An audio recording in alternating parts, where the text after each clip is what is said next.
What's up, everybody? King Triple C here, the Olympic champion, flyweight champion, the bantamweight champion of the world. And I got a public service announcement to all you wannabe MMA casuals or MMA fans for that reason. You guys make sure to listen to my boy Story of the Fight with Will and Miro. You know why? Because Triple C said so. And if you don't, you can do me a favor and you can bend the knee to King Triple C 2.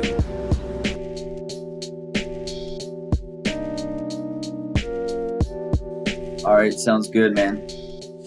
Where do you want to start? Jeez. Just so much heartbreak. It was such a depressing card. Dude. The first time we put our picks out public, we just get destroyed, dude. Yeah, man.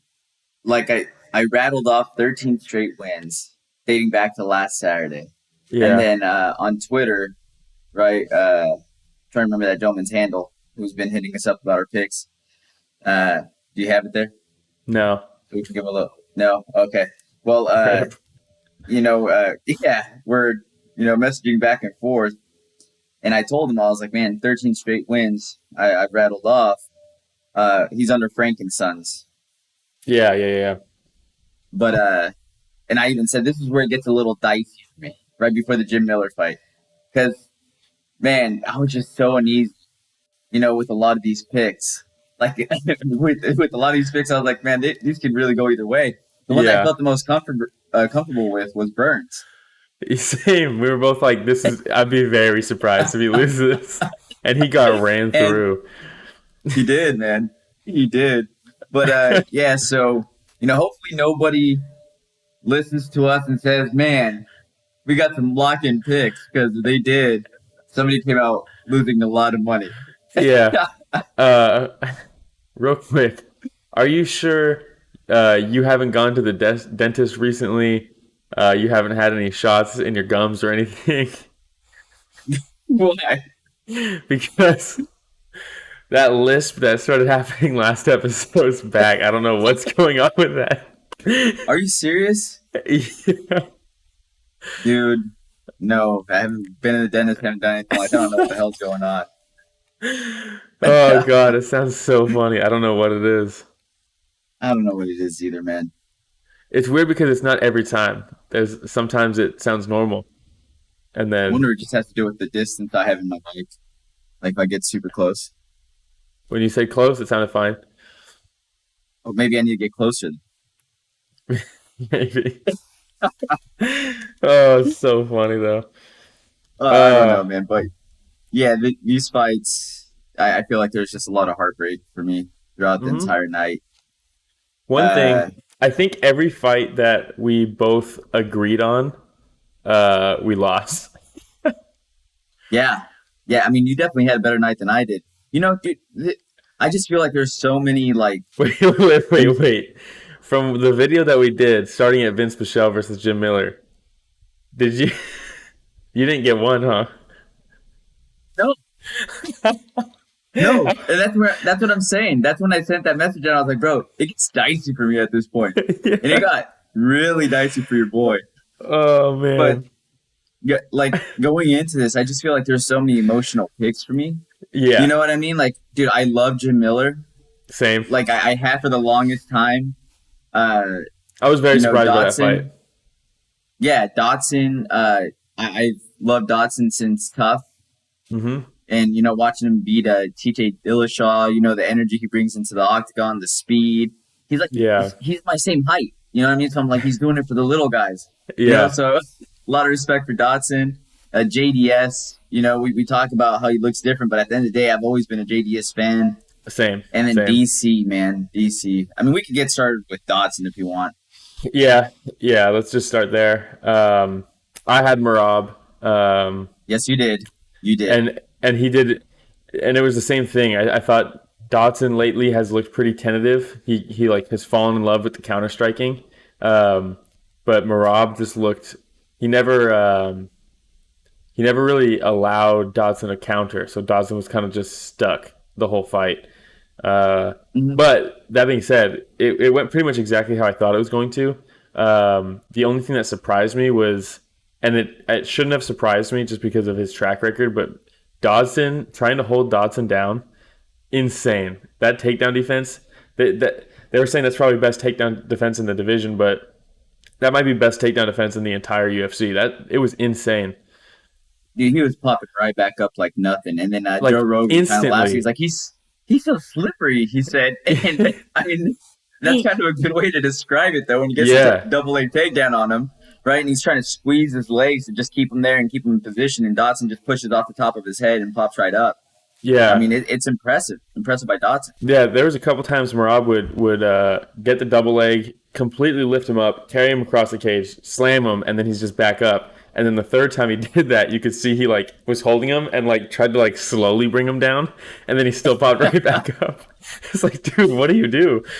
Yeah, I mean, when you take a look at all the amount of times that he took him down, I think he was only given 2 takedowns Yeah, on the scorecards, right? yeah, I mean, that says a lot about Dodson, but I feel like you said he falls in love with that counter left specifically, hmm and he just sat on that for the longest time. In the second round, similar to some previous fights we've watched, I feel like he was just so concerned about the takedown. He was focusing on Merab's, movement, Yeah. and possibly Merab shooting in, and he was able to stuff a few of them, by having some good sprawls. definitely. But he was just so concerned with Merab's next move. And Merab had some really nice head movement going. Mhm. And it was like a weird type of movement, something I don't see He's very weird. often. He's weird. Like, because most of the time you see people like just left and right, and he was like wiggling the top of his body. yeah, And I he was like yeah, weird. just like very, He's like a fish.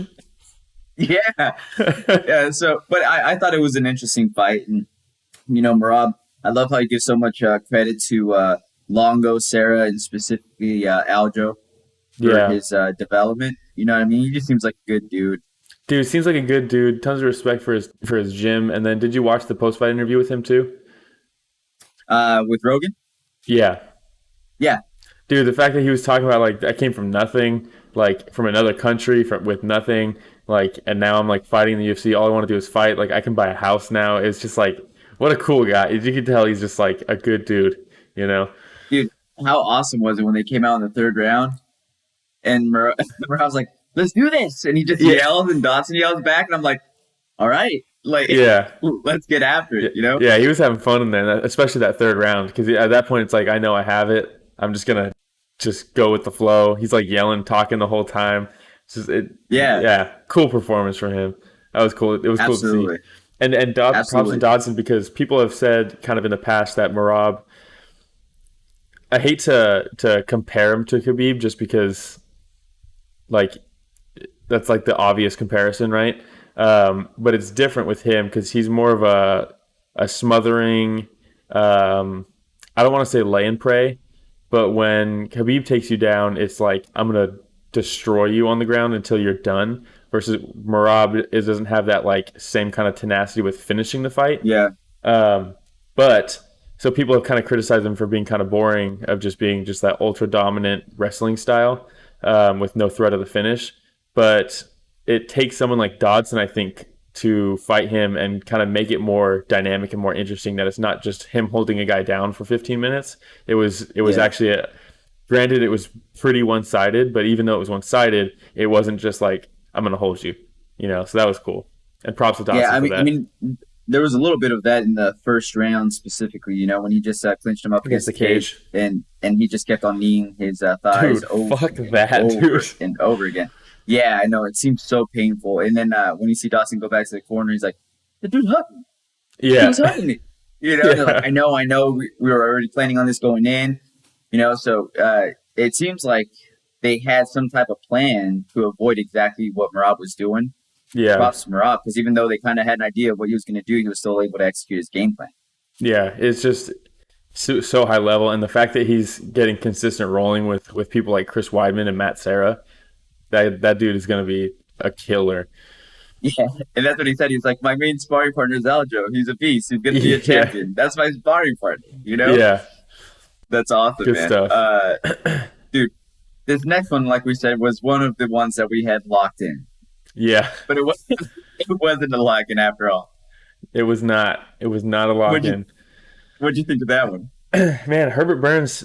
I don't know what happened. I don't know if it was maybe something in his training. I don't want to discredit Pineda at all, but he came in what 3.5 pounds overweight, Hmm. and it makes me kind of wonder if something just didn't click with this training camp. If it was kind of who knows what happened, but it kind of seems like he just never really woke up to fight. Even from the very start, he just kind of looked Yeah. kind of like hazy, if that makes sense. Disinterested? Disinterested, hazy. Uh, he looks like he just I woke got that up. too. Yeah, Yeah, I and got that like I too, man. said, I don't want to discredit Pineda because man, he took it to him. And at the start of the second round, I was like, okay, here's Herbert Burns. Now he's on. That first round woke him up, and he was looking really good. And Pineda just was like, nope, I'm keeping this momentum. When he went from that right hook to the takedown, Yeah, that was beautiful, man. It was so yeah, nice, and I thought the exact same thing. I was like, all right, here we go, because he had Pineda's back in the first round, and I thought, okay, here we go, man. Burns hmm is no joke on the ground. 3-time Brazilian champion, no gi. 1-time yeah, world's champion, no gi. So I know a lot of times, uh, well, there's cases where that cannot translate to MMA jiu-jitsu, hmm right? But when somebody has those types of accomplishments, you think that it would. And Well, Pineda, and we have seen it translate with him. He has yes. translated it into MMA. So that's what I'm saying. Like something was just not clicking. Yeah, And then, in that second round, when he had control, he was about to take Pineda's back again. hmm And Pineda just, spun out of that and ended up with top position. yeah, And even, I think it was Dominic Cruz that pointed out, they said that that's just a gas tank right there, right? It was Pineda having more gas in the gas yeah, tank at this point, being able to muscle that one out.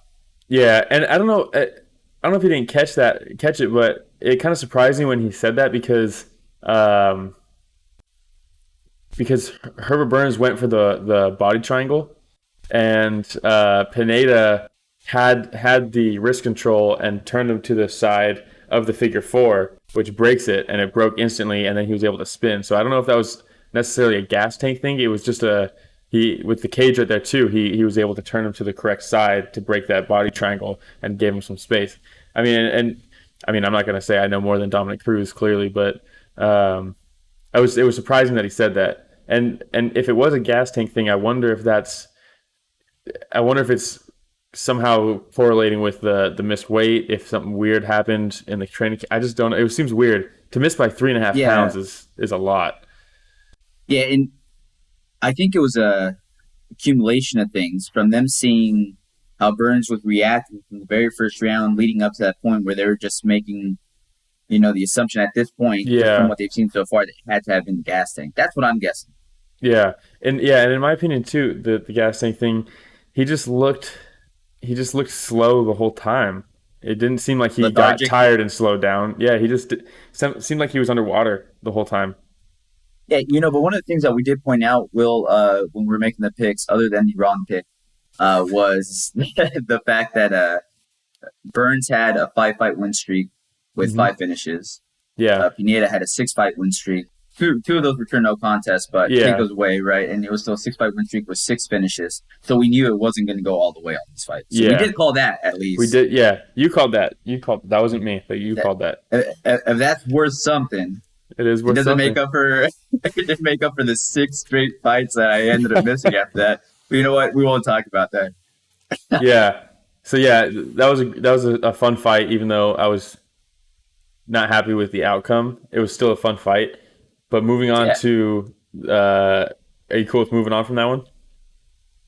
yeah, man. Yeah, absolutely. I just think that, like you said, we just have to give Pineda some respect. Yeah, 100%. He looked Again, great. uh, Burns looked lethargic, but he took advantage of Yeah, it, I mean, yeah, and for him, you have to take advantage of whatever is in front of you, and he did. You know. absolutely, absolutely. So yeah, let's move on. Will. Yeah, and this one was my proudest pick because I picked the round and the method, so that's cool. Um, So that's cool. yeah, still absolutely hate, regardless of if I called it or not. Absolutely hate seeing JDS get finished. He's so fucking Same here, cool. man. He's such a Same good. here. He's such a good guy. So I want to say it was maybe 2 or 3 podcasts ago, Will, when we were talking about this fight, where I mentioned that the thing that I was scared of, right, is just the power of Rosenstruck against Yeah. JDS. Again, my emotions get the best of me, man. I love JDS. I don't want to see this guy get hurt. And considering that, Stipe was at the top, DC was probably going to retire no matter what. I could see with a big win, Mm-hmm. I could see JDS making one last title run. And I would love to see that, but I just don't see it in the cards for him anymore.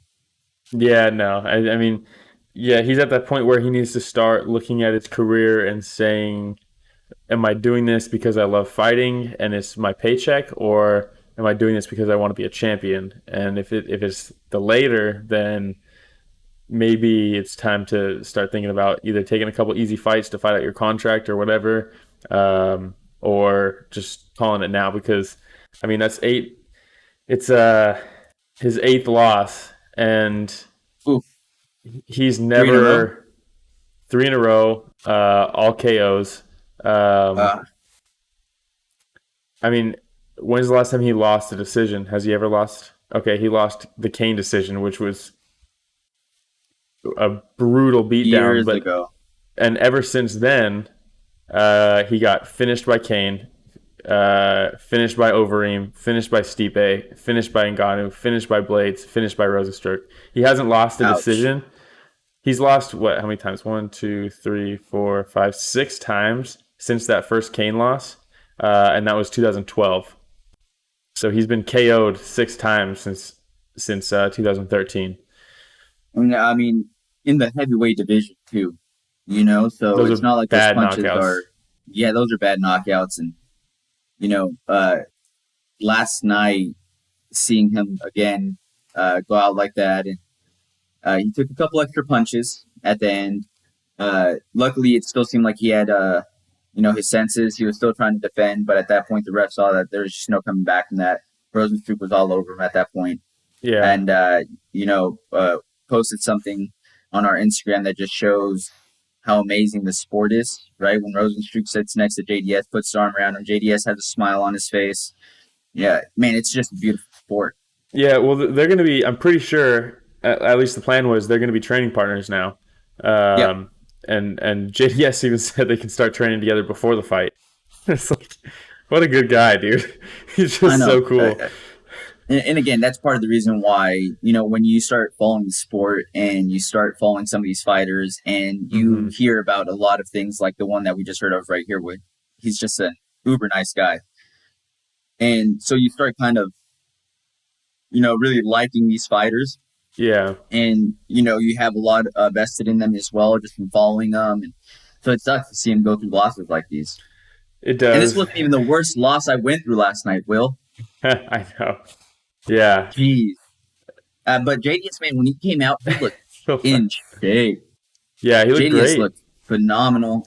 You had the classic JDS boxing stance, and, his hands have always been really nice. Man, he landed fast that. for the heavyweight division. That patented, he throws the body jab, the body cross, and the overhand right.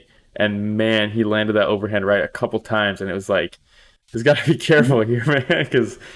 No. Yeah, he's older, but that overhand right is still absolutely brutal. I remember it was either when he fought Mark. I think it was when he fought Mark Hunt. It might have been the first Stipe fight, but I think it was against Hunt when he landed that overhand right, and people there thought one of the lights exploded up above in the arena because it was like so loud. It was just crazy. I mean, and obviously he landed on Mark Hunt. He'll just eat it, but that's crazy.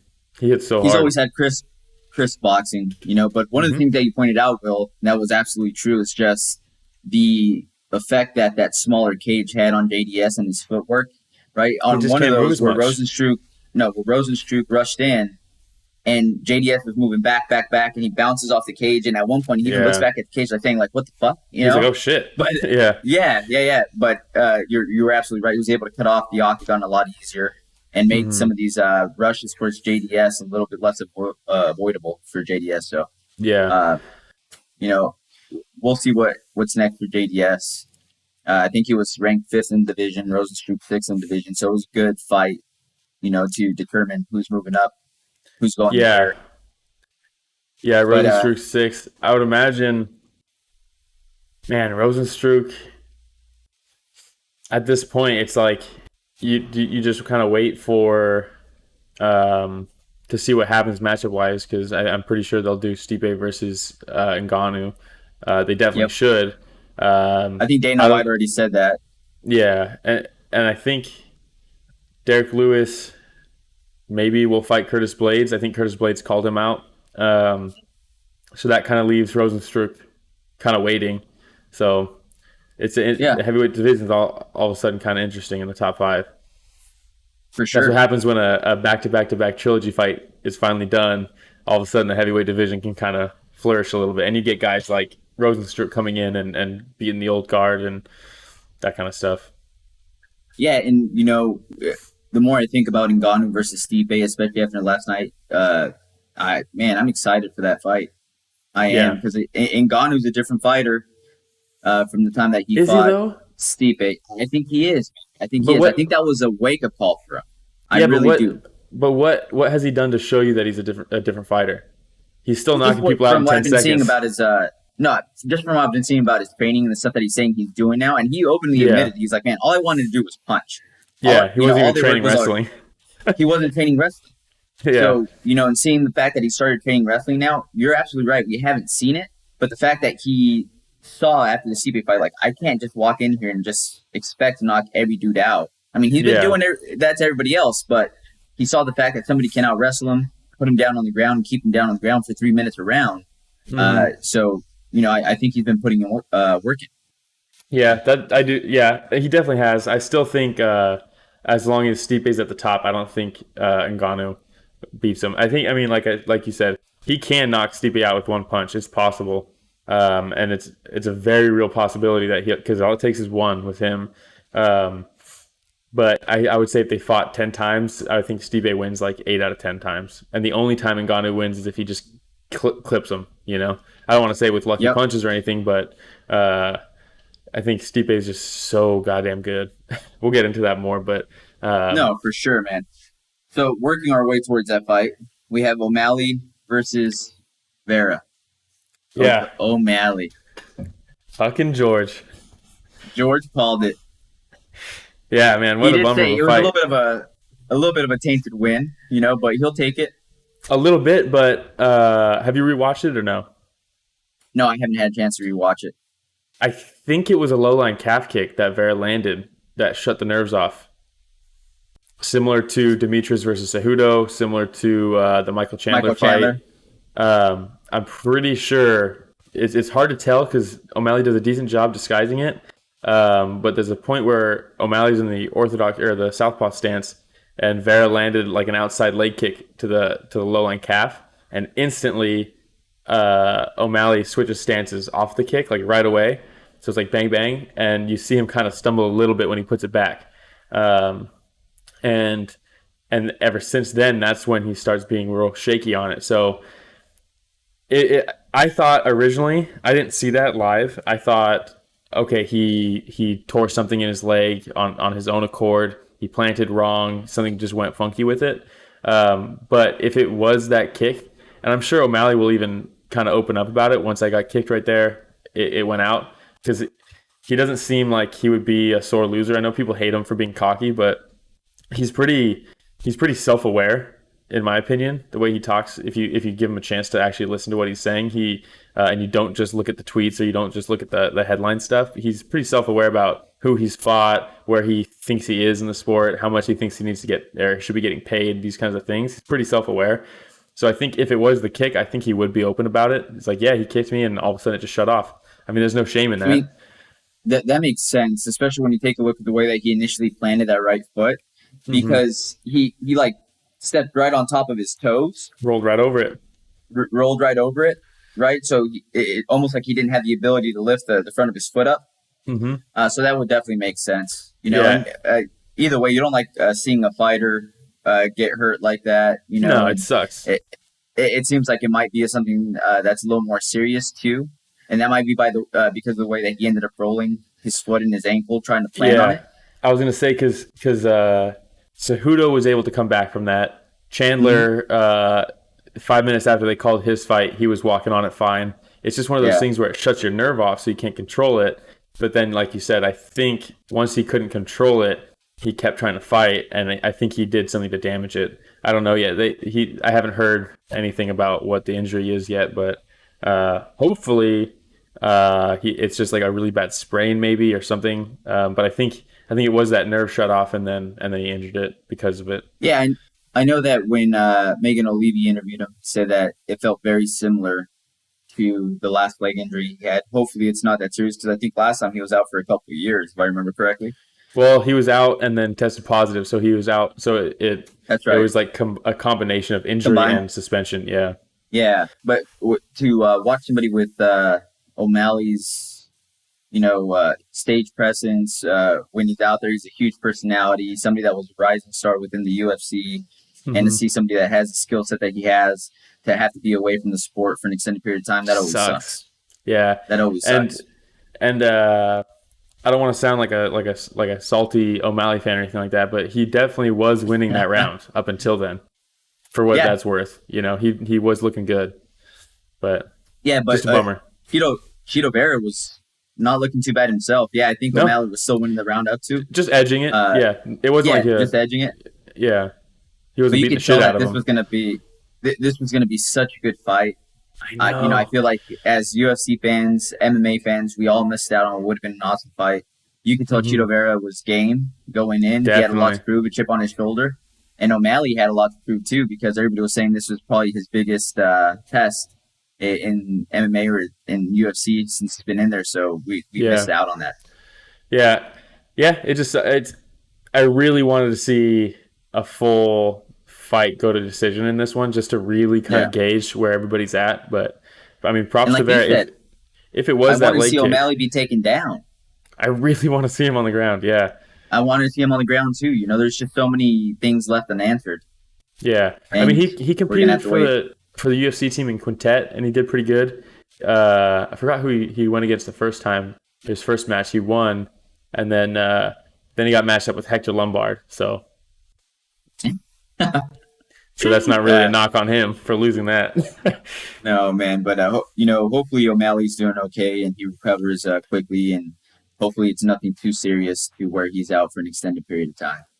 Yeah. And at this point, it's like, let's get Chito Vera up there, Let's see him. I want to see him fighting top guys, He's not even, right now, he's not even in the top 15.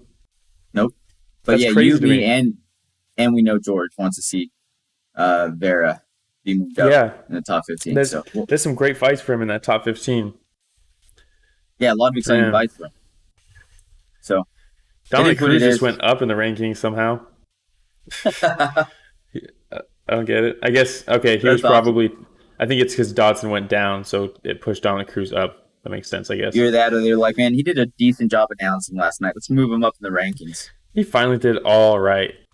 He did all right. I don't feel like he was overpowering, trying to overpower Joe Rogan or Anik. He just tries to flex his knowledge a little too much and explain things. I get it. That's what kind of the color commentator is supposed to do, especially Joe when they first got him there, was because they needed somebody to explain grappling situations. But Joe does it in such a good way that someone who doesn't know anything can be like, okay, I see what he's saying. Whereas Cruz is like, yeah, so he wants to use this check hook off the overhand, and the way he'll do that is step to the outside. And it's like, we're watching the fight right now. Stuff's happening while you're trying to explain this. It's too in depth what you're going into. I love hearing all that kind of stuff, but not live, not while it's happening, because there's shit going on. I mean, the thing that gets me with Cruz more than anything is the way that he tries to correct a Joe Rogan, or goes up against a Paul Felder, or whoever is on the other side of that table with him. He's like trying to one up him at all times. And be like, well, actually, you're incorrect, because this is the way it really is. It's like, bro, come on, like. Yeah, it just messes up that dynamic that he has between everybody else over there. Yeah, and he also, one of my biggest pet peeves with him is anytime there's a guy fighting that he's trained with, he's very, very biased and just constantly talking about how great this guy is. Oh, I trained with him. Frank Camacho is so tough. He's never going to quit. He's never going to, and he'll do this all day. And then Vince Pichel, he's so strong in the grappling, and he was, but I mean, it's like, he was. We get it, dude. We're watching it. We see it happening. Like you don't have to just be. Yeah, man. I don't know. No, I can go on. We could do an entire episode about how much Cruz pisses me off as an analyst, but That might next also be fight- because you're such a big Faber fan. yeah, that's the big reason. Talk about bias, right? Yeah. So DC versus Stipe, man. DC versus Stipe, the trilogy. The trilogy for all the marbles, man. This was so much more than just a heavyweight title. I know it really was. My heart, dude, still hurts. Yeah, I'm, it just sucks seeing him lose. It's like seeing your dad get his ass kicked, and you're just like, "That's my dad." You know, That's pretty accurate. it And, sucks. Man, it's crazy because you could even see it on Joe Rogan's face last night after the fight, and when they're going through the commentary of what they thought about the night, the fight, and you could just see how sad Joe Rogan was. It's like, man, he's a friend. I hate seeing a friend go up there, get poked in the eye, have to fight blind, take punches like that. And I think he realized he's like, oh shoot, Cruz still fights. He's like, hey man, I get worried when you fight too. But anyways, DC, but he's absolutely right, man. It was tough to see DC go out that way. It was tough to see him get that massive eye poke, and you could see right away his eye was screwed after that, man. Yeah, well, Yeah. so it was a combination of things. His eye was already fucked from when he got knocked down. Yeah. If you look when Stipe had him clinched, he had the double underhooks against the cage like a minute before the eye poke. That left eye was already basically swollen shut. The eye poke then just made it way worse. Yeah, he had a mouth under his eye No, after the whole cross-eyed with his eyelid halfway shut. That was before the eye poke. really, because I don't remember Yeah. his eye going sideways until after he got poked. Yeah, and people are trying to use that and say, yeah, his eye was already fucked up before. Look at it, because you can find there's a shot when he had double underhooks and the eyelid's halfway shut. He's looking off to the side, kinda. It was bad, but even before, I think it was from a punch. But people are trying to use that to say the eye poke wasn't the thing that did the damage. The eye poke wasn't that bad. They can both be It true. was bad. They can both be true.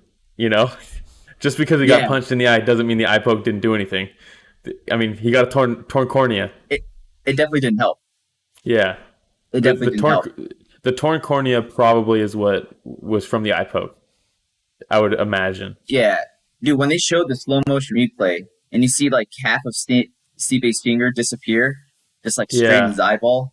Again, we saw him take some bad punches at the end of that round.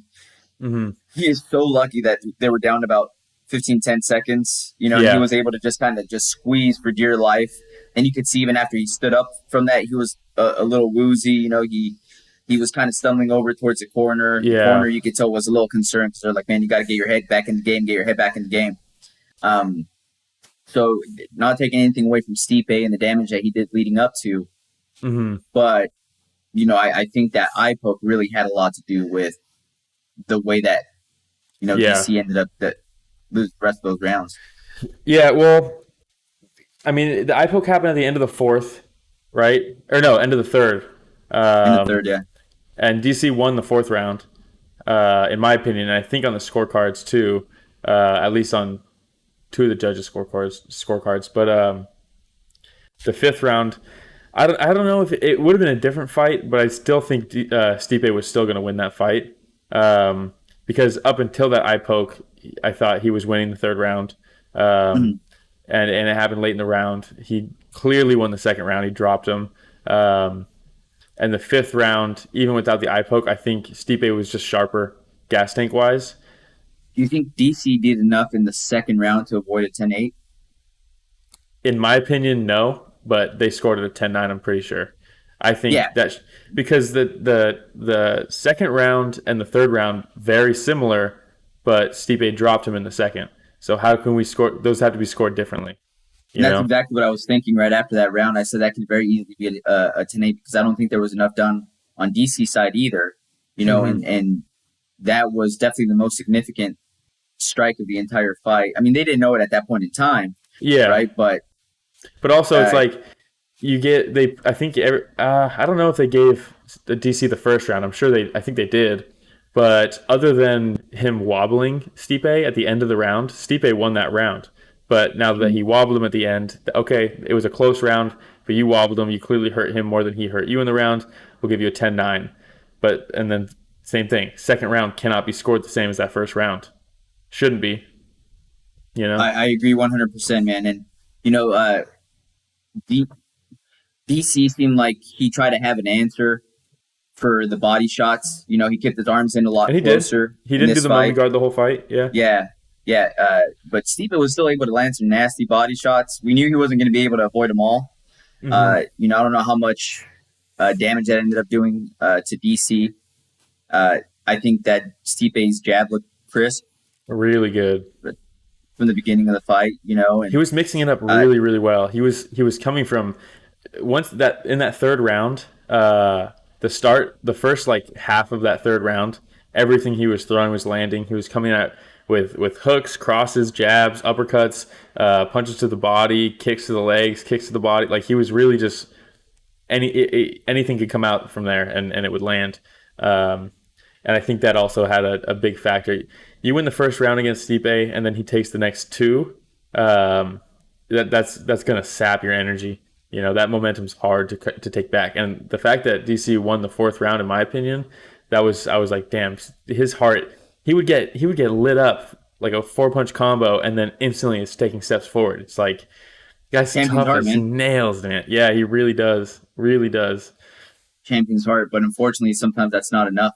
And in this case, I think DC would have had the ability to go down as the best light heavyweight ever if it wasn't for somebody named John Jones.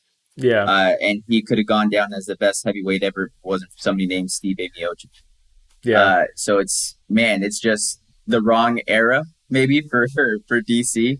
And it sucks, again, man, just because we love DC so much. And you would love to see him go out on top and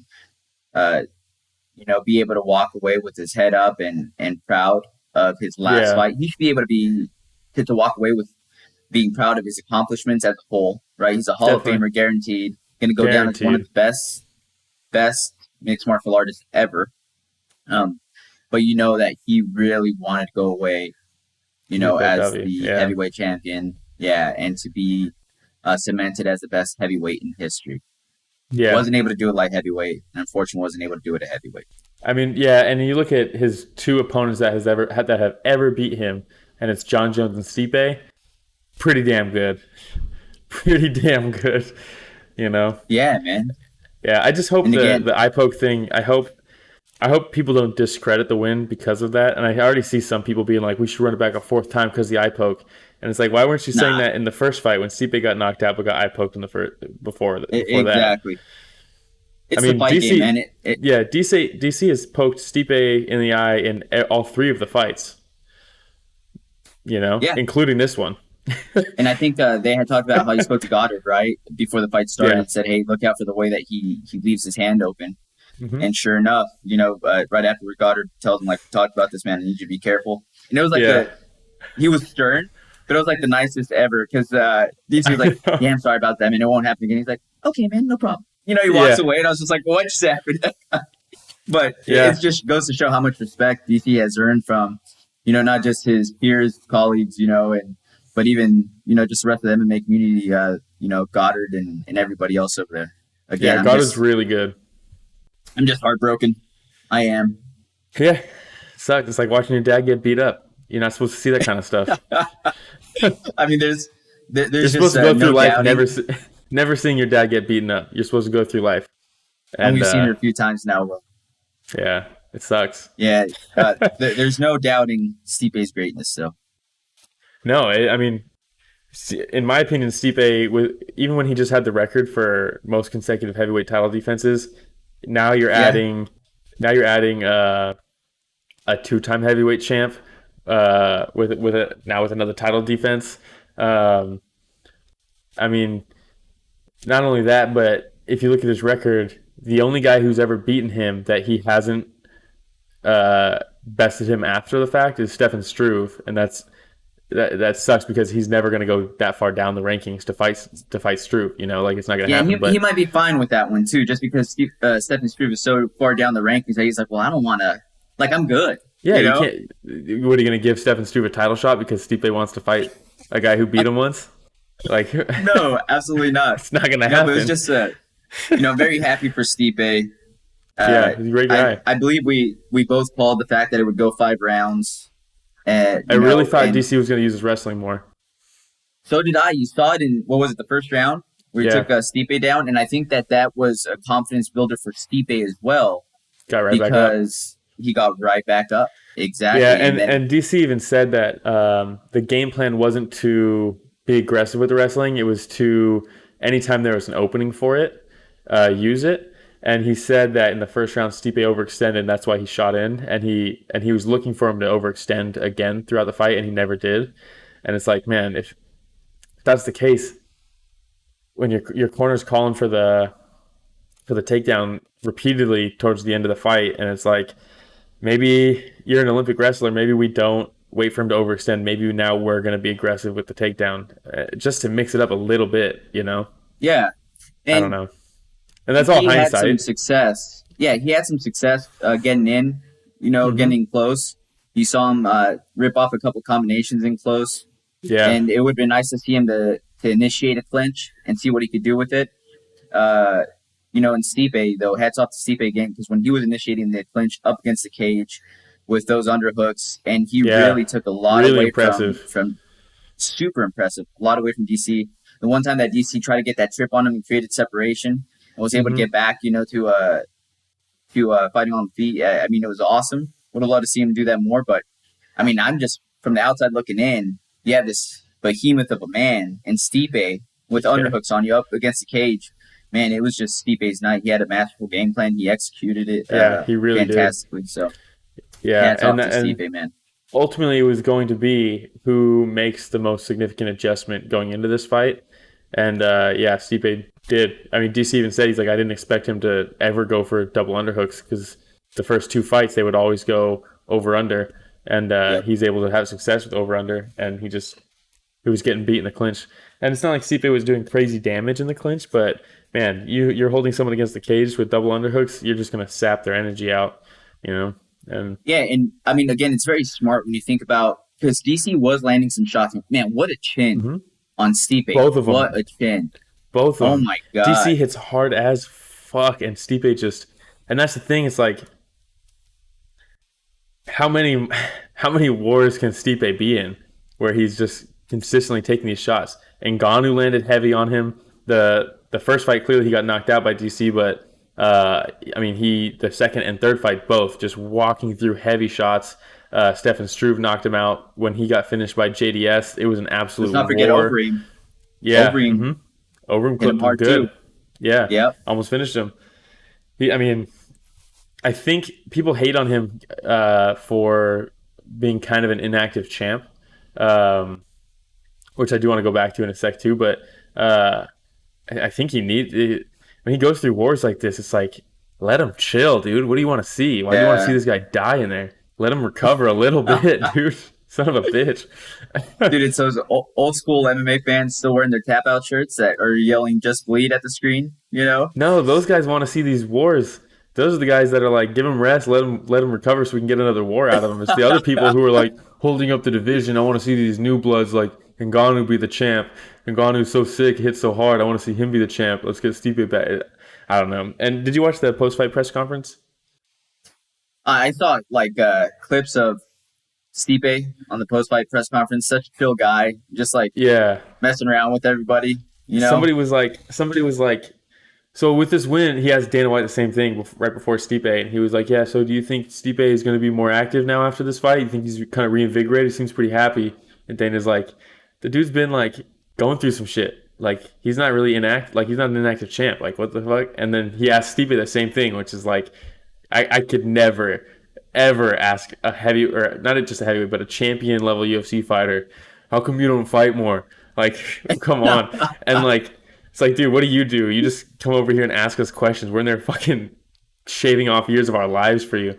And but Stipe's response was like, oh yeah, like it worked so well last time because like I really wanted to get have an eye injury so I could get surgery on that so I could sit out, and then I wanted a pandemic to start so then I could be a first responder during all that so I didn't have to fight. It's like, yeah, I really everything went to plan last time. Hopefully I can come up with a good plan after this fight. And it's like, Perfect response, dude. I know, it's like, dude, do you understand how ridiculous you sound asking me this question? Get the fuck out of here, Perfect man. response. I know. I mean, and yeah, I think that's part of the reason why. I mean, people should respect the time off that Stipe's taken too. We Yeah. talked about it not so long ago, where this guy's out there trying to save lives. It's not like he's just, I think about champions that are inactive, and sometimes I think even like John Jones, right? Like he's going off shooting guns with homeless people, doing during his contract inactive time. disputes and yeah.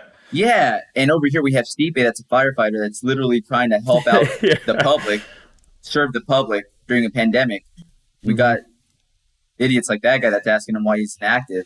It's Yeah. just, you might want to redirect some of that anger, bro, towards somebody else that probably deserves it.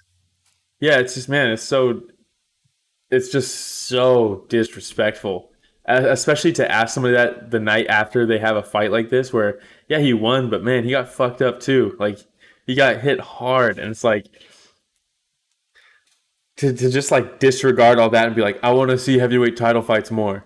Like, you're a fucking idiot, man. I can't believe like I don't know. I don't know who that guy was. Who gave him his credentials? Yeah, who gives how does that guy get credentials? I want to go in there and ask some questions, If it just takes some fucking anybody who can go in there and start asking questions, be disrespectful. Well, I would love to see you in there, because then after that guy would ask a question, you'd raise your hand and be like, yeah, my question is who let this guy in? Yeah. Like, who the fuck is this guy? Who gave this guy his credentials? Get him out of here, dude. Yeah. Oh, man. I can't believe it, man. That shit pissed me off. These people go in there and literally shave life. Stipe, you go through 2 wars like that against DC, and the first fight wasn't really a war, but he got KO'd. Those 3 fights combined, dude, the amount of damage that does to the back end of his life, that's fucking. I don't know. It's so selfless, Just for. No, I don't know. I feel you, man. I think that's why I have so much respect for fighters. And granted, fighters sign up for this; they know what they're signing up for.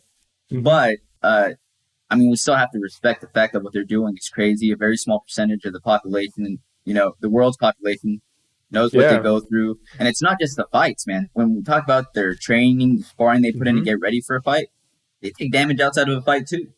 Yeah. So, yeah.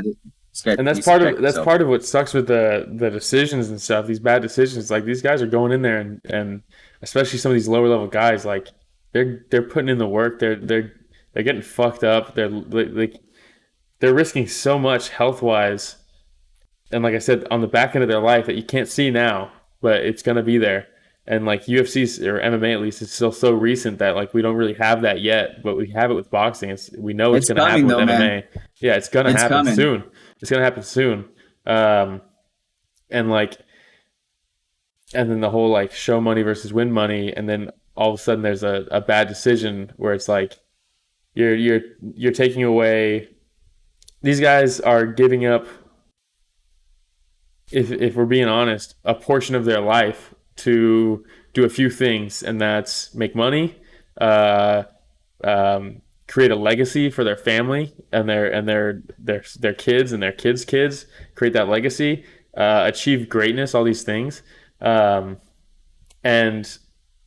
then to have something so trivial as the judges who don't know shit about what they're watching give them a bad decision, and it can completely derail their whole path. One loss can fuck your whole career up. It really can. Yep. And the fact that now you get half your paycheck, and you have to work your way back up to the top and all these things, it's just so fucking frustrating to see. Yeah, especially for the newer fighters, you get half your paycheck. And by the way, you have to pay for camp.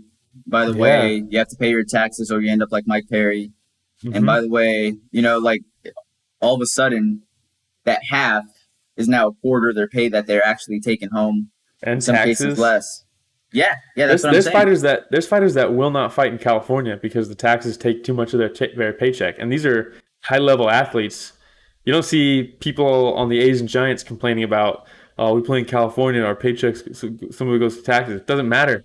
They're still making a ridiculous amount. And these are professional athletes, too, that refuse to fight in a state because they won't see their paycheck. It's crazy. Yep. and then I know, you man. give him a bad decision, and it sucks. And Coach D talked about this too, right? When we're talking about the scoring system and all this stuff, he's like, man, the first thing that we have to do is fix the judging. Yeah, It doesn't matter if you get a different scoring system in place, the judging's still going to be off. yeah, So and he's right. Yeah, he's right. he's absolutely Sucks. right, man. All right, Will, do you have anything else? Yeah, actually, were you paying attention to John Jones during that night? With his tweets, Yeah, he like tweeted the whole fight. the one I paid attention to the most, I don't know about you, but the tweets that pop up on the screen, I'm not about that. Like, I just want Fuck to focus those. in on the fight. Yeah, and I don't. like, I when didn't you're- see any of these pop up. At least they might have, but I didn't see them. dude, there was one that popped up that was like, this is awesome or something like that, and it's Paris Hilton. And it's like, what are you doing? Like, as a UFC, why are you putting Paris Hilton's tweet up to show us that she's watching the fights? Like, nobody gives two shits about that. Like, Yeah, take that down. nobody Let me gives focus two on the shits. fight. Yeah, I didn't see this until after the fact because someone said that that John Jones said he wants to go to heavyweight and all this stuff. I was like, okay, let me Mhm. check out what he was saying and stuff. And it's super interesting to see him.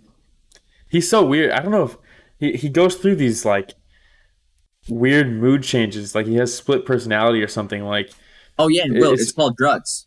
yeah, true. But there's like weird wholesome John Jones, Yeah, that'll pop up every once in a while. religious, wholesome John Jones. Yeah, Fights for the community out there, like, covering graffiti up. yeah. And then Yeah. there's John Jones who fights the community and hits people with their car, runs away from the scene. But he was saying Hangs out with homeless people. Yeah. shooting guns out outside of a strip club. Yep. He said he tweeted the whole time. So he said, "Who you got?" Someone said Stipe. He says, "We'll see." Someone said DC, and he said, "I'm actually rooting for DC as well." And he said, "We have such a pass. I take a small piece of every one of his victories. LOL." And then he said, "Man, Stipe looks lean." And then he said, DC, "I'm sure this is where the fight started." And he said, "DC looking the more fluid of the two." And he said, "Giving round one to DC all day." And then he said, "Definitely a much slower pace in the heavyweight division."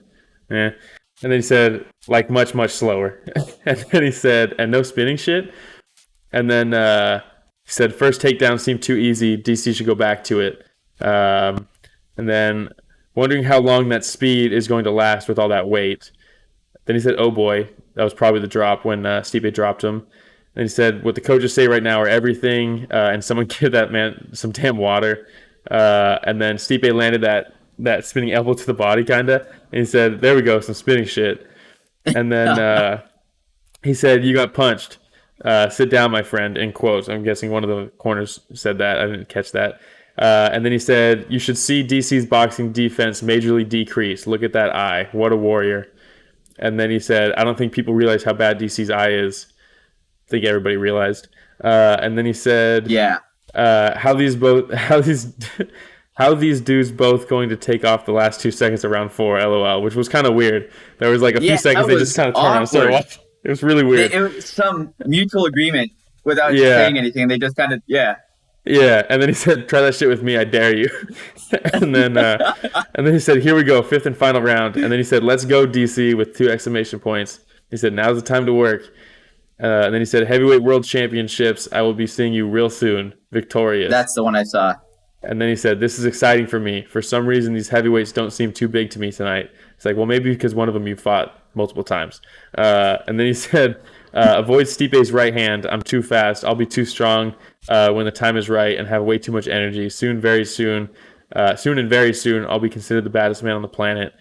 So with all those tweets, it makes me think we'll never see John Jones at heavyweight. Because anytime he says something, it ends up not happening. Yeah. And I almost see it more as just like negotiations with the UFC. He's trying to hype up fans to want to see a John Jones title fight at heavyweight, and that puts pressure on the UFC to pay him more and all this stuff. But if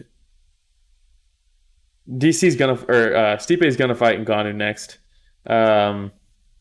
which means, and there's going to be time off from this fight for Stipe, which means John cannot just sit out until the winner of Ngannou versus Stipe. He can't. He's a champion. They'd have to strip him.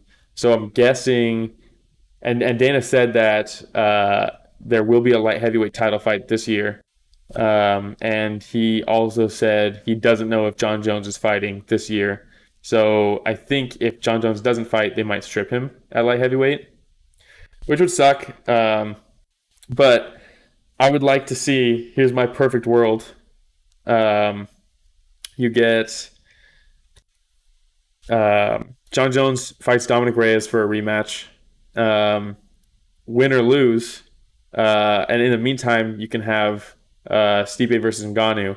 And then if Stipe beats Ngannou, no matter what, John Jones goes up. If John Jones beats Dominic Reyes and defends his title again, and Stipe beats Ngannou, then John Jones can go up and fight for the heavyweight belt, in my opinion. If he loses to Dominic Reyes, he might have to take a heavyweight fight first and then fight for the belt if he wins it.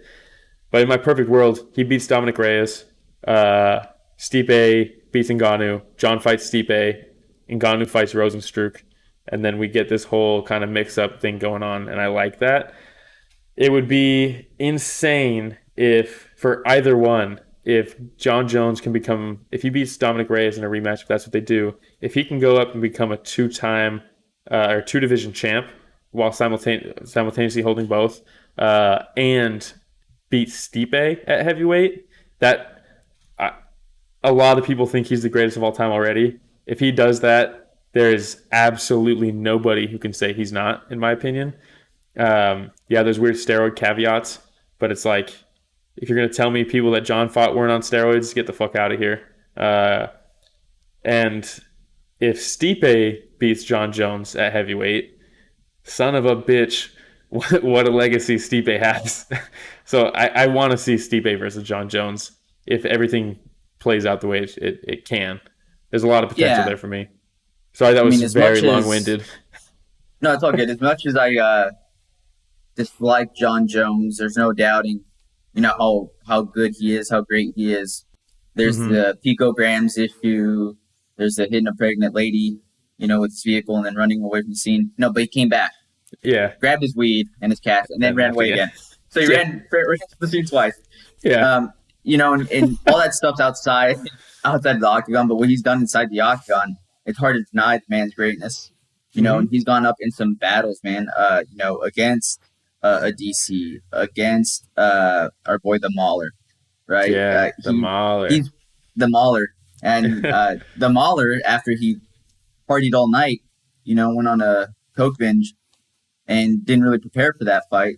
So I think we have yet to see a truly focused John Jones. And I know that the nice, wholesome John Jones keeps on popping up here and there, and he usually seems to pop up after he gets in trouble somehow.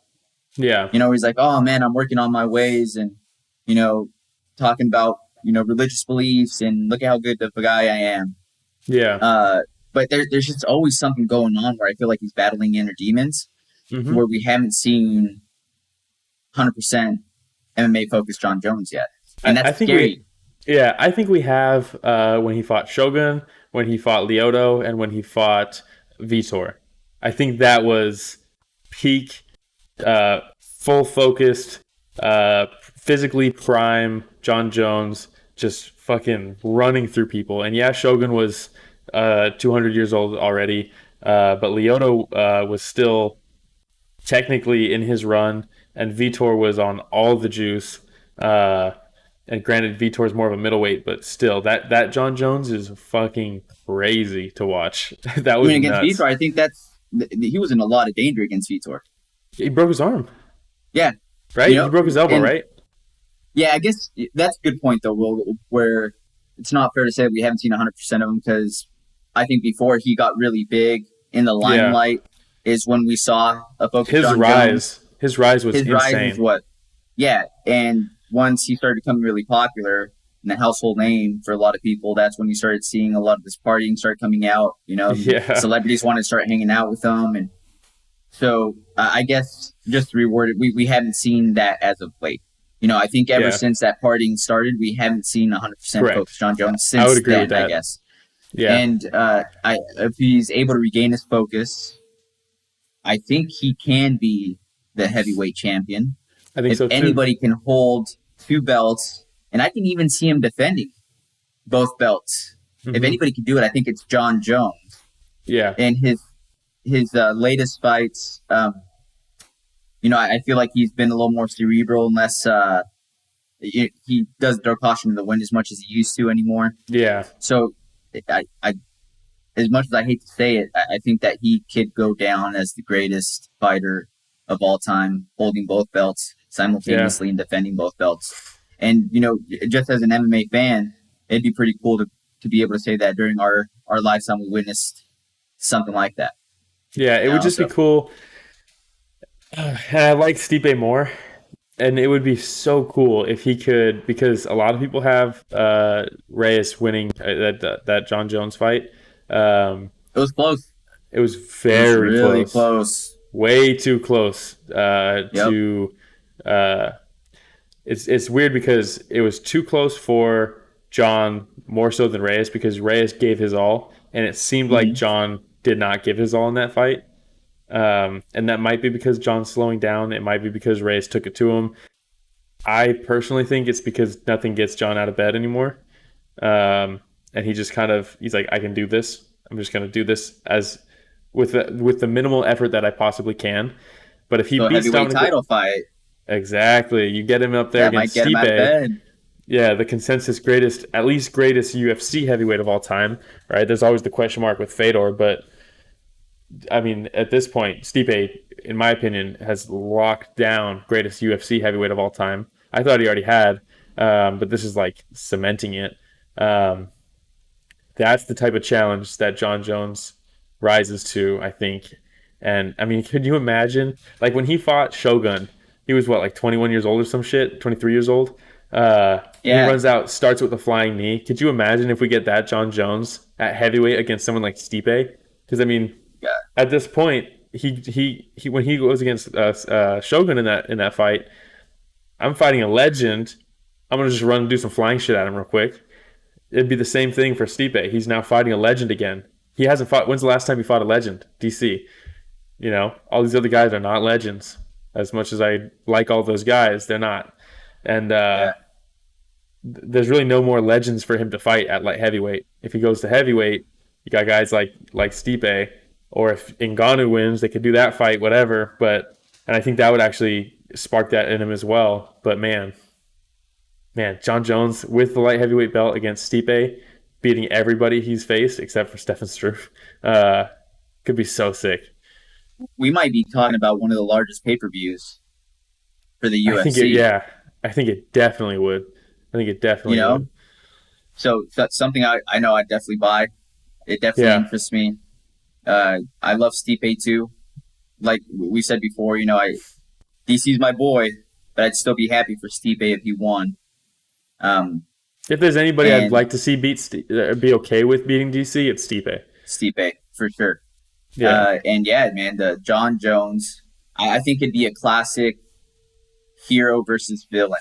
The way that the very much so. UFC can market this, right? You have Mr. Firefighter over here saving lives, and then you have the picogram, homeless man, chilling, partying, John Jones. You have a first responder fighting a guy who creates scenes He's for first first responder. responders. Oh, Man, dude, and if it's like and peanut butter and jelly. yeah, and I'm talking about John Jones coming up and seeing him become a two-time champion, all this, or two-division champion, all these things. But if Stipe beats John Jones, the list of on his resume is just bananas, Yeah, just crazy. man, I I would hope. love to see that. I I hope. would love to see that. Yeah. Cool. But the problem is, I don't think he can skip the Reyes rematch. No, And if he does skip the Reyes rematch, he'll never be a two-division champ, or at least he'll never be a current two-division champ, and I don't think which is fine. I don't think that's why he'll skip it, because I really Yeah. think that he wants to be a two-division champ for a couple reasons. Simultaneously. Yeah. He wants to cement his legacy as well, right? If DC did it, he wants to do it as well. Not only DC, right? But I Exactly. know that gives him a little extra desire Yeah. for that. The other thing is that he wants to get paid. So imagine the leverage he would have being able to say, I'm a 2 division champ. If you want me to continue defending both of these belts, you have to pay me. Yeah. You know what I mean? So I think that there's a lot of reasons that John Jones would want to go through and finish that Reyes rematch. And I think he takes Reyes I definitely again. do. And we've seen the history of John Jones in rematches, and it's not good for his opponents. No, and on top of that, and this goes into that, but now he knows what Reyes is all about. And if he's trying to go up to heavyweight and just get a title shot right away, I'm sure he comes out looking to make a statement with that fight rather than I'm just going to try to put another notch in my title defenses list, you know? Agreed. That'd be good. Could be cool. I'm excited. He could also hit a child with his car tomorrow and go to jail, dude. and I wouldn't be surprised. That is so true, though. And that's Anytime he gets me Jones. excited about something, something happens. So maybe I should stop getting excited about this. As soon as everything starts to look okay with his career, it doesn't. Dude, that's so true. And again, you just never know which John Jones you're going to get, man. Yeah. So we'll see, what kind of John Jones we get in these next couple months. If he agrees to this Reyes rematch. Again, if he agrees to it, I know he shows up, he takes Reyes out, and then from there, that's when it gets really exciting. Yeah, and then it really depends on what happens with Stipe versus Ngannou, because that's not an either easy way, fight. man. Let's say Ngannou wins. Can you imagine a John Jones versus Ngannou? Yeah, Holy I would shit. rather see him fight Stipe just because I think if Ngannou beats Stipe, it's not because he's a better fighter, it's because he caught him, He clipped and him. which is fine, and that's how people win. That's how Matt Serra became a champ. That's how it happens sometimes. But the other thing that happens is if Ngannou beats Stipe, does Stipe get into another trilogy now? Because they're 1-1, and that holds back that's John true. Jones from going up. I don't know. Trust me, I would rather see John Jones fight Stipe as well, but I wouldn't be mad True. at John Jones versus Ngannou. You know what I mean? Yeah. Prefer the Stipe fight. Wouldn't be mad at the Ngannou fight. Either way, I think it'd be exciting to see John Jones go up to the heavyweight division. Yeah, definitely. And then we see Cool. Rumble come back. Yep. All right, man. Do you have anything else? No, that's it. I think that's it this week. Thank you very much for listening to Story of the Fight, everybody. Have a good one. All right, everybody. Thanks for listening to the Story of the Fight. We really appreciate everybody's support. If you don't mind hitting the subscribe button, and when you do subscribe, make sure that you hit the notification button as well. That way you get notified whenever we upload anything new. Don't forget to hit the like button. It goes a long way for us. And leave some comments. We love interacting with everybody. Yeah, and if you want to stay even more up to date, you can follow us at Story of the Fight on Instagram and Twitter. And you can email us at storyofthefight@gmail.com. Ask questions, give us feedback, critique us.